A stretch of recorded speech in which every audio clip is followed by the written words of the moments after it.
شروع اللہ کا نام لے کر جو بڑا مہربان نہایت رحم والا ہے۔ رات کی قسم جب وہ چھا جائے اور دن کی قسم جب وہ روشن ہو جائے، اور اس ذات کی قسم جس نے نر اور مادہ پیدا کیے کہ تم لوگوں کی کوشش طرح طرح کی ہے۔ سو جس نے اللہ کے رستے میں مال دیا اور پرہیزگاری کی اور بہترین بات یعنی کلمہ توحید کو سچ جانا، تو اس کو ہم آسان طریقے کی توفیق دیں گے، اور جس نے بخل کیا اور بے پرواہ بنا رہا اور بہترین بات کو جھوٹ سمجھا، تو ہم اسے رفتہ رفتہ سختی میں پہنچا دیں گے، اور جب وہ دوزخ کے گڑھے میں گرے گا تو اس کا مال اس کے کچھ بھی کام نہ آئے گا۔ یقیناً راہ دکھا دینا ہمارا ذمہ ہے،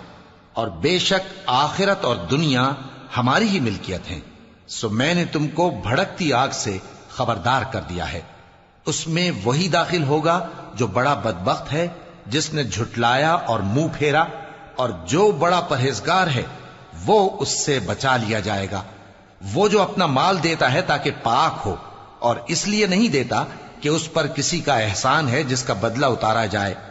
بلکہ اپنے رب اعلی کی رضامندی حاصل کرنے کے لیے دیتا ہے، اور وہ عنقریب خوش ہو جائے گا۔